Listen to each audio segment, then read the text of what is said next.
Lettre de Vaina Giocante à Gérard Depardieu.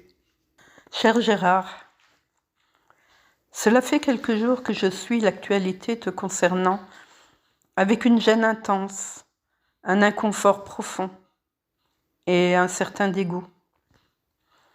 Je t'ai connu il y a longtemps sur plusieurs plateaux de cinéma et je t'ai admiré follement. J'ai eu la chance de ne pas faire partie de tes cibles, la chance d'être épargnée par l'ogre, celle de connaître ton paternalisme et ta subtile intelligence.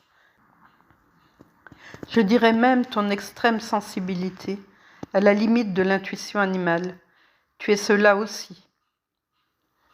Outre ton écrasant talent que nul ne remet en question, car il ne s'agit aujourd'hui pas de l'acteur mais de l'homme, il y a les valeurs. Que reste-t-il des tiennes ? Et si nous parlions de l'homme ?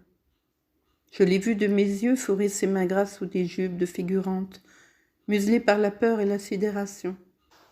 Je l'ai vu faire pleurer des techniciennes et des jeunes actrices plus vulnérables.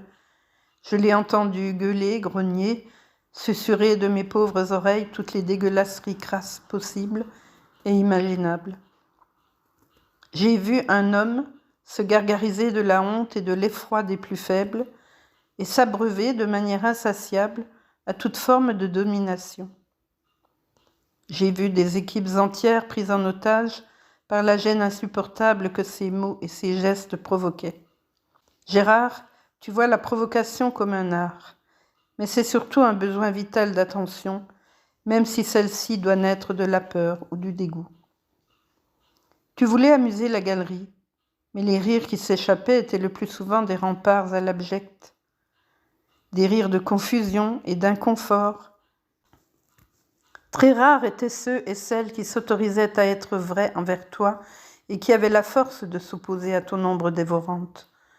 Tu es certainement terriblement seul et je perçois une détestation de soi, le même dégoût que tu cherches à provoquer chez l'autre.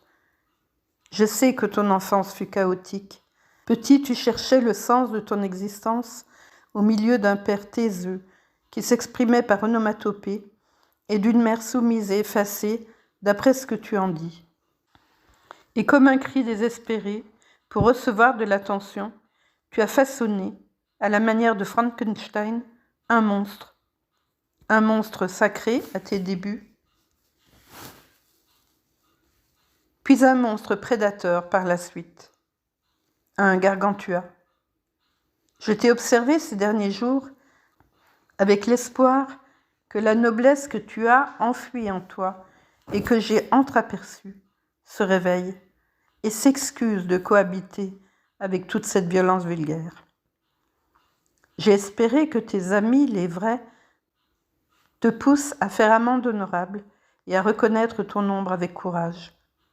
Car l'amour, c'est aussi de ne pas laisser ceux que l'on aime se perdre dans le déni et la complaisance.